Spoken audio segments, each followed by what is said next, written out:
Mesdames, Messieurs, si les engrais inorganiques sont mondialement utilisés et ont prouvé leur efficacité, leur impact sur le sol sont méconnus. Les engrais stimulent la croissance des plantes, mais ils modifieraient la stabilité des sols. C'est ce que a montré une étude basée sur 50 années dans un champ de maïs soumis à différents taux d'engrais inorganiques. Aujourd'hui, 66% de la population, du moins de la pollution de l'eau au nitrate, est imputée à l'activité agricole. Avant les années 1950, la teneur en nitrate par litre d'eau n'excédait pas 1 mg. De nos jours, il paraît qu'elle dépasse facilement les 50 mg le litre, limite fixée par l'OMS pour considérer une eau comme étant potable. Alors, cette substance aurait également des conséquences sur le sang des nourrissons. Les engrais dissolvent-ils les agrégats du sol? Que faire pour accroître les rendements sans influencer la planète? Préserver nos nappes phréatiques contre les polluants. Mesdames, Messieurs, sécurité alimentaire, utilisation d'engrais atout ou fléau pour les sols, c'est bien sûr de cela qu'il s'agira au cours de ce rendez-vous sur l'émission Ici et ailleurs. Pour en parler de sachant, René Sebgenou, bonjour. Bonjour, monsieur. Vous êtes le président du réseau Djinoukou. Merci de répondre à notre invitation. Et merci de nous avoir invités aussi. En face de vous, c'est Dr Michel Babadjide, médecin vétérinaire, initiateur du concept maison du paysan. Merci encore une fois d'être là. Merci, monsieur Méthano. Voilà, en agriculture, les engrais chimiques sont administrés en vue d'augmenter le rendement des cultures. Ils sont également responsables d'une pollution massive des sols, c'est des études qui l'ont prouvé, mais sont surtout la cause majeure de pollution des eaux souterraines, principaux réservoirs donc d'eau potable pour les populations. Docteur Michel Babadjide, l'utilisation des engrais est-elle néfaste pour l'homme et même pour la nature? Bon, au fait, les engrais chimiques, comme on les appelle souvent, sont des engrais synthétisés par des laboratoires, des usines, pour couper, je vais dire, le cycle de Lavoisier.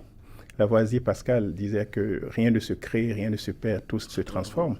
Et l'agriculture devrait être orientée dans ce sens-là. Mais malheureusement, les gens ont trouvé le moyen de couper la nature et de prendre la place de la nature. Et ils ont créé les engrais chimiques, et les urées, les NPK, etc., qui, en principe, utilisés à faible dose et avec d'autres engrais non minéraux, on peut avoir de bons rendements sans porter beaucoup d'atteinte au sol. Mais bizarrement, c'est des produits qui s'assimilent rapidement, et les paysans, pour avoir de grandes productions, ils dépassent les normes, ils mettent ça, et du coup, ils ont une grande production, mais ils ont beaucoup de substances non assimilées, comme les nitrates, les nitrites, qui sont en dépôt dans les produits et qui dégradent le sol. Donc ça fait deux dégradations au fait, puisque ça se retrouve en abondance dans les produits, dans la consommation aussi, dans les produits de consommation, et qui ont des effets néfastes sur la santé humaine et animale. Et de la même manière, ça concourt à la dégradation des sols, et beaucoup de sols, après, comme l'étude le dit, des années ne sont plus utilisables si on ne les soumet pas à un régime de traitement. Alors, M. Sebgenou, on connaît déjà votre position par rapport aux cultures génétiquement modifiées. Le réseau Djinoukou, c'est dans cette lutte-là beaucoup plus. Mais aujourd'hui, face à l'utilisation des engrais, vous sentez une menace aussi? Ah ben, tout à fait. Et je vais compléter ce que M. Babadjide vient de dire. Vous savez, non seulement on dégrade le sol, mais aussi on accélère le cycle de production des différentes spéculations concernées. Vous voyez, ici, c'est par exemple... Vous trouvez que c'est mauvais? Oui, c'est mauvais, parce qu'on ne laisse pas à la plante le temps, naturellement, de se développer, de croître, et puis d'arriver à maturation. Et du coup, qu'est-ce que vous avez? Une tomate que vous avez traitée avec les engrais chimiques, une carotte, le maïs, tout ça, ça pousse vite. Et après, vous n'avez plus au rendez-vous les nutriments qu'il faut. Il y a beaucoup plus d'eau, parce que ce que notre organisme assimile. Ce n'est pas ce que nous voyons là. Il y a des nutriments que l'organisme doit assimiler pour bien fonctionner, pour que les cellules se régénèrent, vivent bien. Alors tout ça est compromis. Et donc, on ne nourrit plus, en fait, les consommateurs. Et justement, c'est la question qui est souvent mise en avant par les producteurs, en tout cas les chercheurs qui interviennent dans ce domaine. On pense que pour répondre au nombre de bouches, il faut quand même croître la production. Et à partir de cet instant, les intrants sont nécessaires. Non. En fait, c'est beaucoup de raccourcis. Parce que nous, aujourd'hui, et on connaît beaucoup de personnes qui font ça, mon ami en face fait ça, on peut produire sans une goutte de pesticides, sans un gramme d'engrais chimique de synthèse. Ça, c'est possible. Nous le faisons déjà. Nous avons une ferme à Djefa, à Grand Popo et à Koulekamé. Et on produit aujourd'hui sans ces intrants chimiques-là. Et la qualité de notre production est supérieure. Ensuite, on parle de la quantité. Ce n'est pas vrai. Si vous voyez, moi, j'aurais pu apporter les photos ici, les choux qui sortent de nos jardins. Je pense que les productions qui sortent de la maison du paysan, on connaît des gens qui produisent du maïs, c'est beaucoup. Et le maïs, c'est très bien. Et vraiment, il n'y a aucun problème pour nourrir la planète si l'on pratique une agriculture amie de la nature. Et c'est ça l'agriculture de demain. Sinon, tout ce qu'on fait... On va arriver tout à l'heure aux solutions. Docteur, vous pensez tout à l'heure que c'est une double dégradation, aussi bien la santé humaine que le sol. Mais en réalité, puisqu'il y a une possibilité, puisque vous parlez de soumettre la terre à un traitement pour pouvoir l'utiliser, est-ce que l'AIA menace vraiment? Non, mais il y a une grande menace dans la mesure où les utilisateurs visent l'intérêt immédiat. Ils ne respectent aucune norme. Dans la mesure où les excédents polluent l'eau, donc ce n'est même pas une double dégradation, c'est une triple dégradation, puisqu'il y a le sol, il y a l'eau et il y a les végétaux. Et les végétaux, à leur tour, avec l'eau, dégradent la santé des humains et des animaux. Il n'y a que dégradation sur le parcours. Mais la question est que tout ce qui est synthétique, c'est des éléments pour améliorer la production dans les pays où on a fini d'utiliser tous les moyens de production, tous les facteurs de production. Ici, on n'a pas utilisé, on n'utilise même pas, nos terres sont encore en friche. On a une climatologie complice. On a des hommes au chômage. On a des paysans qui travaillent à peine 5 heures par jour, en fait 3 heures par jour et 5 mois dans l'année, qui ont encore du temps à revendre. On ne peut pas dire qu'il y a sous-production, je dirais, il y a sous-utilisation de nos ressources, de nos facteurs de production. Et si on pouvait utiliser ces facteurs de production, on aurait atteint un niveau très élevé de production. Et l'avantage qu'on a ici, c'est que on a 60% de la population qui se retrouve dans l'agriculture et se retrouve analphabète. C'est un potentiel énorme qu'on pouvait utiliser, mais on n'utilise pas. Ils font de la petite agriculture qui est très adaptée à l'utilisation des engrais organiques. Vous voyez, et dans les autres pays, c'est les grandes surfaces qui sont cultivées, ils ont cet intérêt là-bas. Mais ici, on n'a pas encore atteint ce niveau-là. Ce niveau même à dire, on a rendu malades précocement nos terres. Donc, ce n'est même pas le problème n'est même pas de soigner nos terres, mais c'est de revenir à une agriculture heureuse, quoi, une agriculture Vous allez qui fait tout à l'heure, M. Segbenou, est-ce que d'une part, l'Afrique n'est pas en train de tenir ce discours simplement parce qu'elle est en retard par rapport à la technologie? Non, pas du tout. Justement, j'allais compléter mon ami en disant que là-bas aussi, en Europe, aux États-Unis, ils sont en train de revenir de cette agriculture-là. Et vous allez là-bas, vous allez voir que le bio, comme on dit, prend de l'espace. Pourquoi? Parce qu'ils sont allés jusqu'au bout. Ils ont vu les conséquences. Les pesticides, ce sont des perturbateurs endocriniens. Ils rendent malades. Et cancer. Et les maladies qui étaient dans le temps peu fréquentes sont devenues beaucoup plus fréquentes. Et malheureusement, surtout en milieu rurales.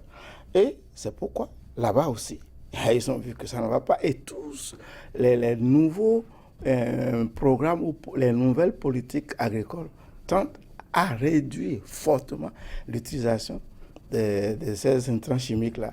Et Pierre Rabhi, qui est le père de l'agroécologie, il a dit ceci. Il dit, avant, quand on se mettait à table, on se souhaitait bon appétit. Aujourd'hui, il faut se souhaiter bonne chance, tant les produits qui sont dans nos assiettes sont toxiques pour la santé. Mais c'est grave là où on est arrivé. On veut nourrir la population, on a dit. Mais tout l'effort qui est fait, la conclusion à laquelle on arrive, c'est que on rend les gens malades. Ce n'est pas du tout, on ne dit pas ça du tout pour faire peur, c'est la réalité. Mais puisque aujourd'hui, nous recevons quand même de l'aide alimentaire de la part de ces grands bailleurs, de ceux-là qui sont dans la grande agriculture. Est-ce que vous pensez que nous n'allons pas tendre vers cette extrémité-là également? C'est justement tout ça qu'il faut arrêter. Et il faut arrêter ça de suite. Les aides alimentaires? Ah bien oui. Vous pensez à la famine dans la Corne de l'Afrique, par exemple? Ah non, justement. Dans beaucoup de pays, vous pensez qu'aujourd'hui, on peut refuser ces aides alimentaires? Ah oui, monsieur Kodjovi. Vous savez, il y a d'abord, de la situation que nous vivons, il y a des gens qui extrapolent dans leur propre intérêt. Vous savez, tous ces programmes-là qui envoient de l'aide alimentaire, ils ne vont jamais présenter la situation réelle alimentaire du continent. Ils vont toujours exagérer. Pourquoi? Pour justifier qu'eux, ils puissent déverser sur nous leurs surplus agricoles. Et leurs surplus agricoles sont de mauvaise qualité. Et nous avons, comme a dit M. Babajire, nous avons tout le potentiel. Nous sommes les continents les plus riches en ressources naturelles aujourd'hui dans le monde. On a toujours chanté, mais ça n'a jamais apporté quelque chose de plus. Ah non, ça va apporter. Vous savez, je cite un autre, Olivier de Scout, il dit la faim, c'est beaucoup plus un problème politique que technique.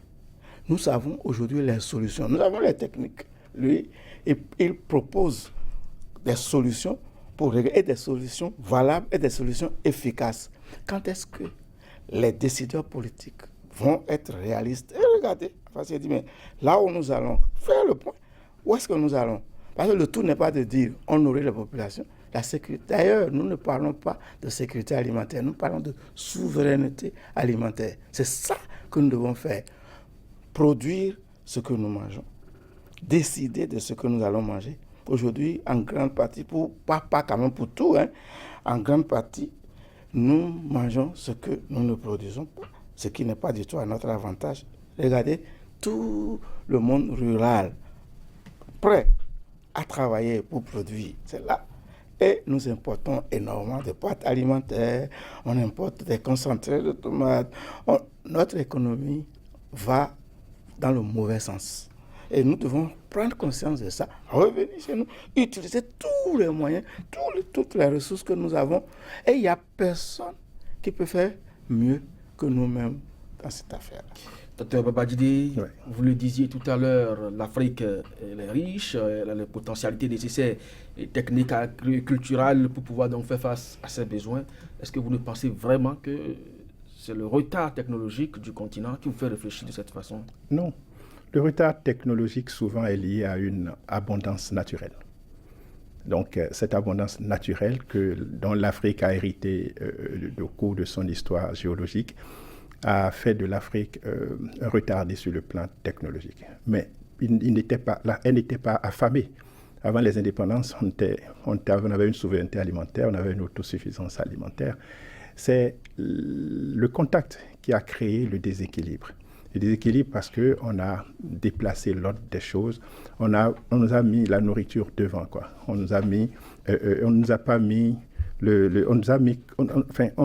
pris comme des consommateurs. Puisque la révolution industrielle avait eu lieu déjà là-bas, le surplus de production devrait être déversé sur certaines surfaces. L'Afrique était alors le point de prédilection pour ces surplus-là.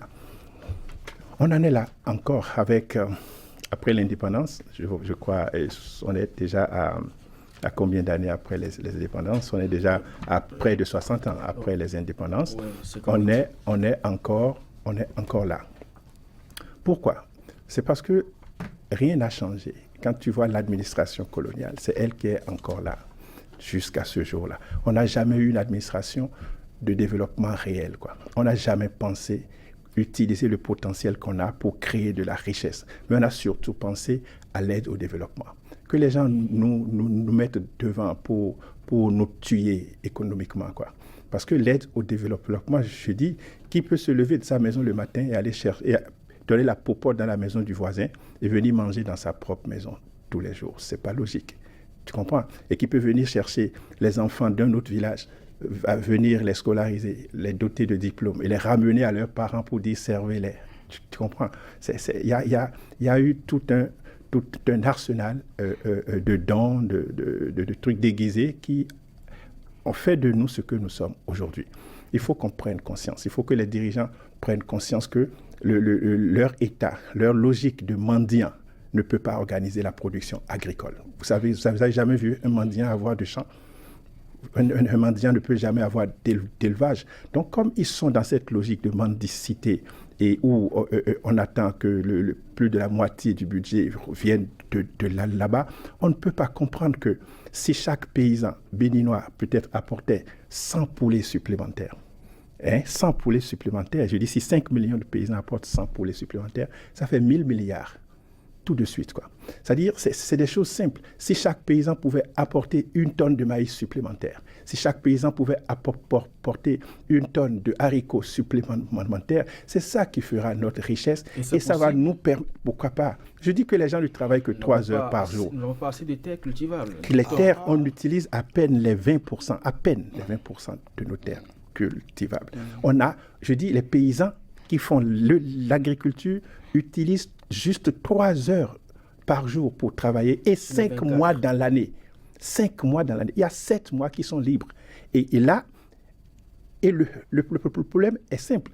Puisque ils ne sont pas organisés, puisque l'économie n'est pas organisée, on ne peut rien faire.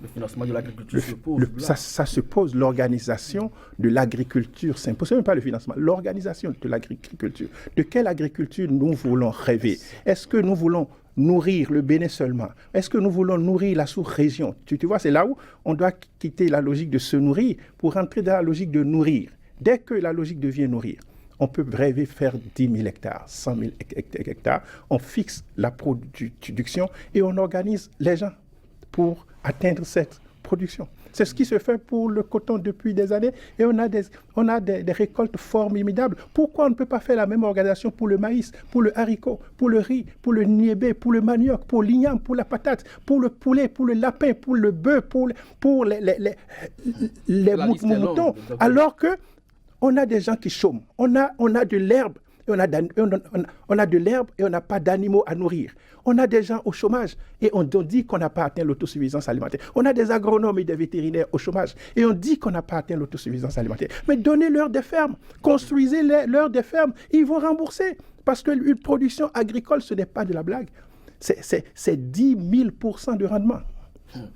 Alors, M. Sebgenou, dans ce contexte, on veut lutter contre les produits génétiquement modifiés. Vous dénoncez l'utilisation excessive également des pesticides ou des engrais chimiques. Les autorités encouragent quand même qu'on déverse sur le continent et dans leur pays ces produits-là pour pouvoir accroître certaines productions. Vous trouvez ça comme c'est une aberration. Ah bon? Ah oui, tout à fait. C'est une aberration. Enfin, vous regardez ce que nous sommes en train de dire. Oui, l'autre jour, j'ai vu à la télé 36 000 tonnes de pesticides arriver. Tout le monde était content, à commencer par le ministre de l'Agriculture. Moi, j'étais triste parce que je dis, qu'est-ce que ça va donner ça? Vous savez, j'ai regardé le PAG, le programme d'action gouvernementale, le volet agricole. Vous parlez du Bénin? Oui, du Bénin, au Bénin ici, tout à fait. Et vous voyez, l'espace, le plus grand espace est occupé par le coton. Et le coton, il est traité 7 fois par des pesticides différents avant d'arriver sur le marché. Vous voyez, toute la grande zone, ils ont créé 7 zones agricoles. Et lorsque vous regardez, c'est la Libourie, et ensuite vous avez le Zou. Alors, vraiment la grande partie du Bénin, c'est le coton. Et bien sûr, on importe des intrants chimiques, y compris des pesticides pour la production du coton. Et malheureusement, les gens veulent profiter de l'efficacité des pesticides et autres. Quand on fait le coton, on remet le maïs.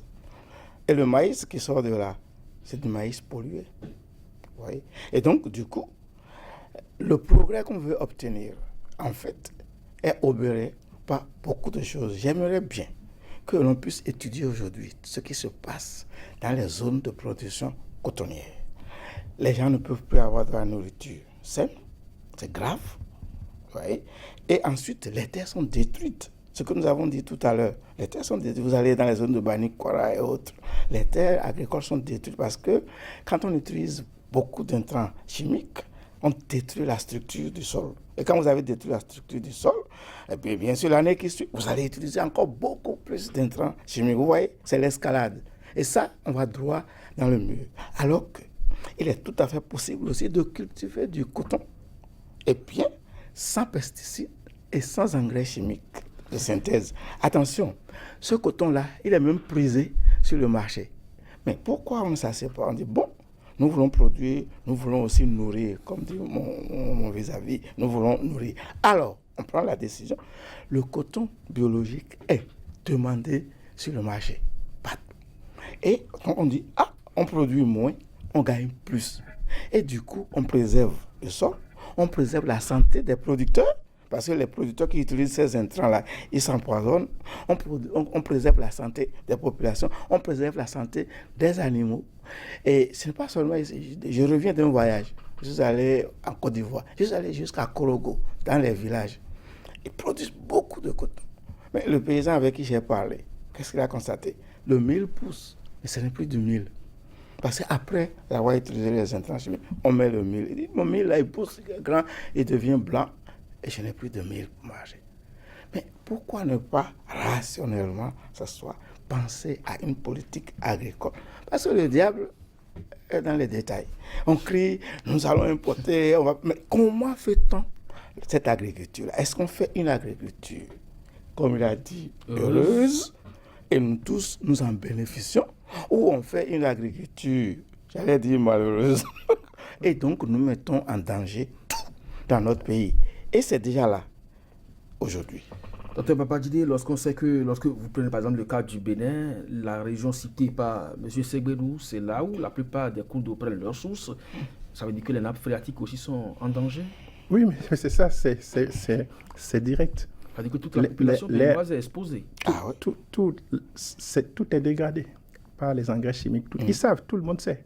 Tout le monde sait. Il y a même des projets actuellement qui travaillent pour l'amélioration des sols. Le ProSol de la GIZ investit beaucoup pour ça.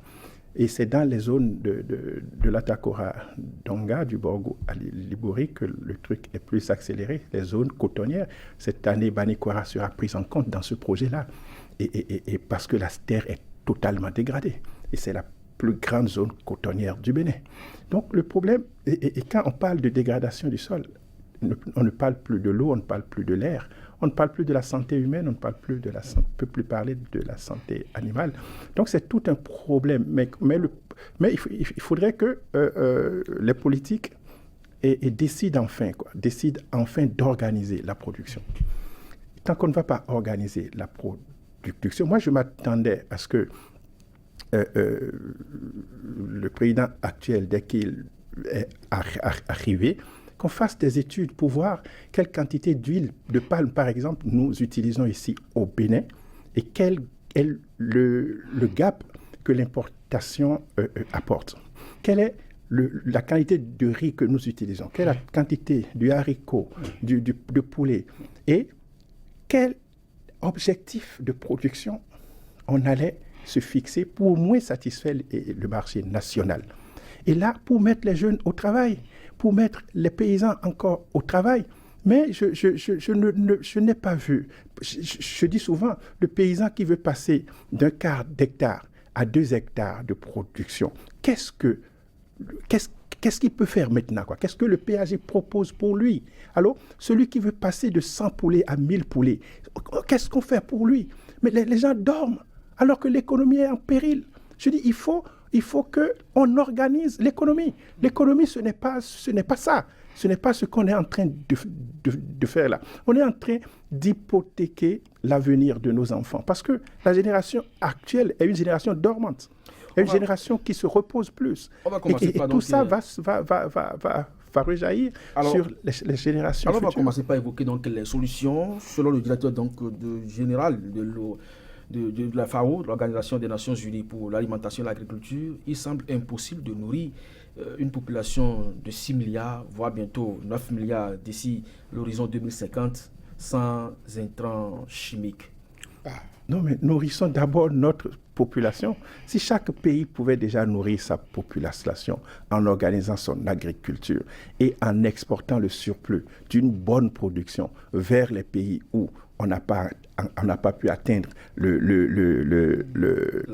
souveraineté, la sécurité alimentaire. Oui, on aurait réglé le problème. Et organiser la production, c'est d'utiliser d'abord, de finir d'utiliser tout ce qui est organique et compléter avec ce qui est synthétique. Utiliser d'abord tout ce qui est ressources locales, c'est-à-dire les hommes, la terre, les ressources animales et végétales que nous avons ici, les compétences d'ici, pour créer de la richesse, pour que notre balance soit finalement excédentaire. Et on peut, avec une bonne organisation, inverser le sens des navigations maritimes. Alors, on est dans l'impasse. On n'a pas d'économie. M. Segbounou, vous avez tout à l'heure tiqué en écoutant cette citation du directeur général de la FAO. Oui. Ça vous surprend? Ça me surprend. Parce que j'ai écouté un autre directeur général de la FAO qui a dit le contraire. Et malheureusement, j'aurais pu apporter le test ici, qui a bien dit que pour vraiment nourrir le monde, c'est-à-dire l'agriculture que nous pratiquons là, nous emmène droit dans le mur. Et qui disait... Celui-ci, c'est quand même un Africain, Sénégalais Diouf. Il estime qu'il faut quand même... Oui, mais l'actuel, c'est un Brésilien. Oui. C'est celui qui a précédé qui est un Africain. Oui. Et moi, je l'ai déjà entendu, celui qui a précédé. Celui-ci, je ne peux pas le citer, mais j'ai déjà entendu un directeur général de la FAO dire que le problème, ce n'est pas ça. Que le problème, c'est ce qu'on disait là. Il faut maîtriser l'eau, il faut améliorer le sol, et il faut financer l'agriculture. Si vous posez ces trois grands actes-là, vous allez voir comment... C'est une aberration. Regardez, prenons la situation du riz. Nous produisons aujourd'hui 250 000 tonnes de riz. C'est hier seulement que j'ai suivi une émission, votre consoeur à l'ORTB, qui parlait du riz. La vallée de l'Emé est mal utilisée. Et nous avons au Bénin confondu vallée, marais, marécages, zones inondables, plus de 300 000 hectares que nous n'utilisons pas. Et nous importons du mauvais riz d'Asie. Le riz qui vient d'Asie, c'est un riz de déstockage.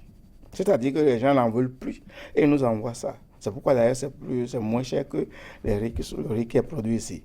Et nous ne sommes pas capables d'organiser notre agriculture pour produire les riz dont nous avons besoin. Et nous importons près de 300 000 tonnes encore pour compléter ce dont nous avons besoin. Attention, nous importons beaucoup aujourd'hui de poulets congelés. Enfin, je fais un clin d'œil à un opérateur économique que vous connaissez. Mais c'est grave. Au Cameroun, les producteurs de volailles, ils ont fait du lobbying, ils ont discuté avec le gouvernement. Et le gouvernement a dit, nous faisons un plan, on va renverser la situation. Et donc, nous n'allons importer que ce dont nous avons besoin. Et nous allons progressivement augmenter notre propre production de volailles. Les éleveurs de volailles ont été confortés, on les a aidés et ils ont renversé la vapeur. Parce qu'il y a eu un programme, on a pris une décision politique, on a vu loin, on règle le problème. On peut faire la même chose pour tout. Pour le riz, on peut faire la même chose. D'ailleurs, je vais compléter que la potentialité aussi technique des producteurs agricoles aujourd'hui, ils sont pas... Il y a des efforts. Ils sont capables. Vous savez, je lis ici l'autosuffisance alimentaire. Quand vous prenez l'igname, nous sommes autosuffisants. Vous prenez le manioc, nous sommes autosuffisants. Vous prenez l'arachide, le niébé, c'est 100%. Lorsqu'il y a eu la crise en 2008, donc on a dit oui, crise alimentaire. Bon, il y a eu un programme, j'ai oublié son nom rapide. Et on a aménagé à Malanville, au Bas-Fond. Et on a aidé les paysans, comme il dit là. On a produit. Le programme Piazza. Le Piazza. Voilà. Exactement. Et les 2 années qui ont suivi, on a produit du riz au point d'en exporter vers le Niger, dans cette zone-là. Aujourd'hui, toutes ces installations sont délaissées. Ça ne fonctionne plus. Mais ça, c'est quoi ça? Ça n'entre pas dans la vision des autorités actuelles. Mais il faut justement qu'on revienne à ça. Est-ce que vous avez l'impression que la production locale peut aujourd'hui être encouragée et véritablement répondre à vos attentes? Parce que vous avez aujourd'hui ici un concept qui ne date pas d'aujourd'hui, mais qui peine à prendre. Est-ce que vous êtes accompagné, vous êtes suivi, vous êtes reconnu? Non, moi je dirais que ça peine à prendre ici. Ça prend ailleurs. Moi, je m'occupe plus beaucoup d'ici. Ça veut dire qu'il y a une volonté manifeste des autorités locales de ne pas accompagner je pense bien. les initiatives. Je pense bien. Non, ici, quand vous êtes innovateur, on vous prend comme un Al-Qaïda. Parce que les professeurs d'université ne veulent pas changer de statut. Vous imaginez, quand on est agrégé en téléphonie filaire et qu'aujourd'hui, les cellulaires prennent le dessus, on ne peut plus trouver affaire. Donc, ils sont en train de saccager les innovations. En principe, l'économie se construit autour des innovations. Tout pays qui refuse de porter les innovations à échelle est un pays mort. Et heureusement, ici, la GIZ Bénin, par le programme D'un seul monde sans fin, est en train veut soutenir un peu la Maison du Paysan pour multiplier un peu l'expérience à travers le pays. On a travaillé déjà un peu l'année passée avec eux. On a eu des résultats formidables, une évaluation qui montre que des paysans qui étaient à 2 poulets et vivants sur 10 sont passés à 9 poulets vivants sur 10. Et chez nous, tu sais, avec 10 poules, on peut faire 300 poulets vivants en 6 mois. Et ça fait, c'est tellement pas acceptable que déjà depuis 2000, tous les paysans du Bénin n'ont pas déjà adopté ça, alors que c'est le rêve de chaque paysan africain. Vous savez, ça viendra. J'espère que ça viendra. J'espère qu'ils ont des problèmes à leur niveau qu'ils vont finir par régler. Mais moi, je ne les attends pas. Je continue à mes pas, à mon rythme, et je pense que la nature fera le reste. Ce que je voudrais dire après ça, c'est que la personne de Babadide n'est qu'une petite goutte dans la mare. Je dis chaque paysan qui travaille à peine 3 heures par jour et 5 mois dans l'année, doit être amené à travailler au moins 6 heures par jour et 10 mois dans l'année. Mais si on n'encourage pas ça justement, en achetant sa production... Non, c'est même pour produire. C'est même ce que je mets dans l'organisation de la production. C'est-à-dire remettre le paysan au travail en réglant les questions de terre, les questions de financement, les questions de commercialisation, les questions de transformation et les questions d'exportation. Vous imaginez, quand on priorise une douane qui nous ramène 300 milliards par an, sans nous soucier de combien de milliards sont sortis du pays pour qu'on ait ces 300 milliards, il y a quelque chose de puissant que je n'arrive pas à comprendre, alors qu'on devrait avoir une douane d'exportation. Et c'est ça qui fait les économies des pays émergents. C'est l'exportation qui fait gagner. Vous voyez, un poumon qui ne travaille que dans un seul sens n'est pas un poumon, c'est un poumon mort qui ne travaille que dans un seul sens. C'est asphyxié là. Il faut qu'on revoie l'économie. On revoit même quel économiste on doit former pour un développement réel. C'est-à-dire on est dans une impasse liée à notre héritage colonial qu'on ne veut pas laisser. Parce qu'on a peur, je ne sais pas pourquoi. On doit pouvoir se réveiller, permettre à chaque paysan béninois de travailler au moins 6 heures par jour par le travail de l'État, par une organisation de la production agricole. C'est tellement banal. M. Sebouenou, vous avez préconisé tout à l'heure un certain nombre de techniques culturelles pour pouvoir donc répondre à l'utilisation des pesticides. Au niveau du réseau Djinoukou, qu'est-ce qui est fait aujourd'hui pour que lorsqu'on va vous laisser par exemple la main, vous puissiez véritablement assurer la souveraineté alimentaire, puisque vous, le concept de sécurité, vous avez déjà dépassé ça. Oui. En fait, avant d'aller plus loin, je dois vous dire que ce n'est pas mon rôle. Ce n'est pas à moi d'assurer la souveraineté alimentaire du Bénin. C'est au pouvoir public. Alors, ce que nous faisons, c'est de dire, ceci est possible. Et on ne dit pas seulement que c'est possible, on montre que c'est possible. Alors, est-ce que vous êtes suivi? Mais justement, mais comme a dit mon ami, on n'est pas fatigué, on continue. Et on espère qu'on va être suivi. Et je vais vous dire que, vous voyez, au lieu, nous avons comme lui, nous avons aussi une ferme, on a une ferme agroécologique à Djefa, à Grand Popo, on travaille à Vranco, on travaille à Koulikamé. Pourquoi? Pour montrer qu'aujourd'hui, il est tout à fait possible de produire suffisamment pour nous nourrir, et non seulement nous nourrir, mais aliments de qualité. Parce que la sécurité alimentaire tout court ne règle aucun problème. Vous pouvez être là, on va vous envoyer avec des aliments qui ne sont pas de chez vous, on peut même vous envoyer des biscuits, vous mangez, vous tenez, mais ce n'est pas ça la souveraineté, ce n'est pas ça nourrir un peuple. Il faut viser la souveraineté alimentaire. Et donc, nous promouvons des pratiques, comme il dit, d'agriculture heureuse. D'ailleurs, du 26 mars prochain au 6 avril, nous organisons un cours régional pour l'Afrique francophone sur l'agroécologie. Parce que nous croyons. Et l'agriculture est soutenue par la science. L'agroécologie a une base scientifique. Il faut qu'on discute de ça. Il y a des principes et des valeurs qu'on doit suivre pour arriver à régler le problème aujourd'hui. Ce n'est pas seulement quelques pratiques ici, non. C'est tout un ensemble. C'est une façon de vivre. Et notre ambition, c'est non seulement de promouvoir ça ici, au Bénin, mais aussi dans l'Afrique francophone, des gens venus de ces pays-là, c'est de parler de ça, c'est de montrer comment ce qui est possible. C'est aussi de travailler ensemble pour voir comment nous pouvons influencer les politiques agricoles dans notre zone. Alors pour influencer ça, il faut pas seulement convaincre les politiques, il faut aussi convaincre les paysans. Il faut aussi que les paysans croient en leur agriculture et pensent qu'ils peuvent aller plus loin. Et ils le peuvent. Il suffit tout simplement qu'on revoie la façon de faire, qu'on revoie la recherche scientifique pour soutenir ce que font les paysans. Faire une recherche, aller entasser les résultats dans les placards quelque part, ça ne fait pas développer. Faire la recherche avec le paysan, parce qu'il est capable de progresser avec lui. Ça fait qu'en même temps qu'il est en train de cheminer avec vous, il change. Comme ça se passe dans les villages paysans, dans la maison.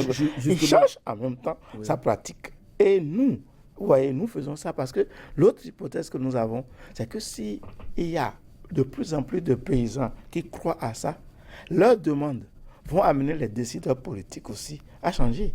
Si les paysans de plus en plus disent, mais oui, mais en utilisant les ressources autour de nous, nous produisons, nous n'avons pas besoin d'engrais chimiques de synthèse.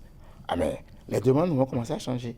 Et nous travaillons, donc nous avons visé, on vise tout le monde, on vise aussi les consommateurs. Parce qu'il faut que les consommateurs aussi, que leurs demandes changent. Les gens ne sont plus regardants sur ce qu'ils mangent. Et parce que manger, ce n'est pas remplir l'estomac. Manger, c'est pas ça. Manger, c'est beaucoup plus que ça. Manger, c'est faire en sorte que son organisme reçoive ce qu'il faut pour être en bonne santé et, bien sûr, participer au développement et à la vie sociale. Dr Babadjide, vous avez affaire à un monde rural qui ne comprend pas trop les techniques que vous énoncez à travers donc, les documents. Comment est-ce que vous arrivez donc à faire adhérer les paysans, les vrais, à vos concepts? Je dis, quand tu viens dans ma salle de cours, tu vas voir, j'ai fait des inscriptions sur le mur là. Intellectuel ne pense pas que tu es le plus intelligent. Analphabète, tu n'es pas bête. On peut être intellectuel et être bête, comme on peut être analphabète et être très intelligent. Nos analphabètes, ils ne savent pas lire, mais ils sont intelligents. Ils sont intelligents. C'est eux qui nous ont éduqués, non? Et c'est eux qui ont éduqué les différents ministres. Ils ont des parents agriculteurs. Le président de la République. Ils ne sont pas bêtes. Seulement, les cadres ont, les États, je vais dire carrément, les États africains ont mis en place un système d'administration qui gruge, quoi. On gruge du haut vers le bas, comme j'ai l'habitude de le dire. L'État gruge les fonctionnaires en leur payant un mauvais salaire. Les fonctionnaires à leur tour grugent l'État par la surfacturation, la corruption, les projets dits de lutte contre la pauvreté, mais qui au fait ne luttent que contre la pauvreté des cadres. Les deux se mettent ensemble pour gruger le paysan en achetant moins cher sa production. Le paysan à son tour, il gruge la terre, en tirant de la terre toute sa production sans rien donner à la terre. Il tire du poulet toute sa production sans rien donner à la poule mère, et finalement la terre se met en grève. Ils refusent de donner la production. Les poules et les canards se sont mis en grève. Entre-temps, elles pondaient jusqu'à 20 œufs. Aujourd'hui, elles s'arrêtent à pondre 6 ou 8. Donc, je dis, le paysan, il sait ce qui marche. Quand tu vas voir le paysan, pour dire, moi, par exemple, je dis, quand la poule est prête à couver 10 œufs, je peux la pousser par la saillie dirigée à pondre 4 à 5 œufs en plus. On n'a pas besoin d'aller à l'école pour ça. Tu attrapes la poule, le coq se met en excitation, tu la projettes et le coq monte. La poule change de physiologie et pond un œuf le lendemain. Tu as 4 à 5 œufs. Et quand elle veut couver, j'améliore le pondoir pour lui donner jusqu'à 20 œufs à couver. Et quand 3 ou 4 poules font les poussins, je donne tous les poussins à une mère. Et elle garde jusqu'à 70 poussins à la fois. Et les autres mères se remettent à pondre 2-3 semaines après. Est-ce qu'on a besoin d'être... Mais ils acceptent facilement. Et ils participent financièrement à chaque formation que les gens financent pour eux. Je les amène, si vous ne participez pas financièrement, moi je ne vous forme pas. C'est ça où ils montrent leur intérêt. Vous imaginez des paysans qui sortent 1000 francs pour dire venez me former.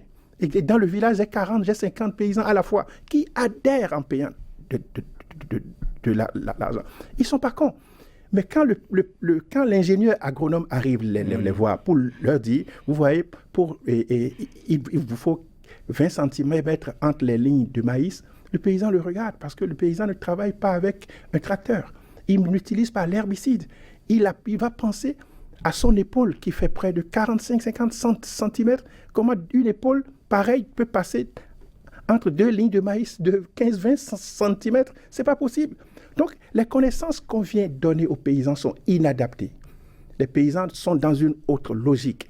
Et l'université travaille dans une autre logique, dans la logique des technologies importées, alors que notre agriculture n'a pas évolué selon le modèle qu'on a. On a avorté notre système et notre système scientifique. On a avorté notre modernité pour nous imposer la modernité des autres. Donc, dans cette rupture-là, le paysan ne se retrouve plus. Il est obligé de faire, de faire comme il veut. Mais c'est là où nous, les cadres, je vais dire nouvelle formule, nous pensons moi, c'est ce problème que j'ai pris à cœur quand je suis arrivé ici en 93. Je suis allé au village, j'ai travaillé sur ça. Aujourd'hui, quand je parle aux paysans, ils ne bougent pas parce qu'il sait que c'est de la vérité. Je pars de son quotidien pour lui proposer la maison du paysan. Maintenant, c'est fini. On est en train de construire le village des paysans qui aura des maisons de paysans niveau 1, niveau 2, niveau 3 qui vont utiliser massivement la modernité pour une agriculture grand A heureuse. Et la maison du paysan va devenir le musée des paysans où les poules vont continuer de couver 20 œufs, 25 œufs. Et le paysan de son village, quand il viendra, il pourra se ressourcer pour aller passer à cette étape-là. Et je dis que si chaque paysan pouvait avoir une maison comme ça, on aurait atteint l'autosuffisance alimentaire pour chacun et pour tous, et on aurait exporté un produit de bonne qualité vers les autres pays. Et on aurait fait une meilleure démocratie. On aurait eu une économie meilleure que celle qu'on a. 2 minutes, donc chacun de vous a 45 secondes pour sortir de cette Même émission. mon pays ne veut pas s'en occuper. Et c'est les autres pays qui profitent de ça. M. Segbedou, vous avez donc 45 secondes pour réagir. Aujourd'hui, nous sommes dans une réalité. L'Afrique importe beaucoup de pesticides. Vous l'avez remarqué en Côte d'Ivoire. Au Burkina Faso, c'est le Monsanto, l'entreprise américaine qui a détruit leur production de coton. Aujourd'hui, le Bénin également encourage ses productions. La nappe phréatique est menacée. Qu'est-ce qu'on retient en 30 secondes chez vous? J'ai dit, j'ai le même combat que M. Adjibale. Babajide, pardon. Oui. Vous voyez, le même combat. Et nous voulons que le paysan redevienne vraiment le maître de son agriculture. Nous voulons qu'il soit fier de ce qu'il est en train de faire. Et nous voulons qu'il prenne en main, justement, il se prenne en main et qu'il mette en œuvre tout ce qu'il connaît. Les paysans, ce sont les premiers sélectionneurs. Les ingénieurs agronomes, ils sont arrivés après. Hein. C'est eux qui leur ont appris comment ça se fait, comme il a dit. Terminé. Et donc, c'est terminé de votre côté. Docteur Babajide, soutenir ça. En 2 secondes. Non, je pense que les paysans rêvent toujours de mieux subventionner les études de leurs enfants. Les paysans rêvent de mieux manger, de mieux se soigner et de mieux vivre, quoi. Et ils ne souhaitent pas mieux. Et tout ce qu'il attend, il attend du cadre. Il attend surtout du politique, que le politique fasse ça. Bizarrement, sa pauvreté profite aux politiciens, ça profite aux députés, ça profite aux maires, ça profite aux présidents de la République. Dans une perspective donc, de développement durable, il s'agit donc de trouver le juste équilibre d'une agriculture raisonnée en utilisant une restriction d'engrais chimiques en application, notamment le bon dosage et le développement de l'agriculture biologique, comme vous l'avez soulevé sur ce plateau, autant que possible. Mesdames, Messieurs, ce sera donc tout pour votre émission, ici et ailleurs, qui recevait pour vous Dr Michel Babadide, médecin vétérinaire, initiateur du concept La Maison du Paysan, et M. René Seguenou, président du réseau Djinoukou. Nous avons parlé donc de l'utilisation des pesticides dans l'agriculture, qui constitue, aux déclarations, donc, suivant les déclarations des uns et des autres ici, un véritable fléau pour le sol et également les hommes. À chacun et à tous, merci de nous avoir suivis et à très bientôt.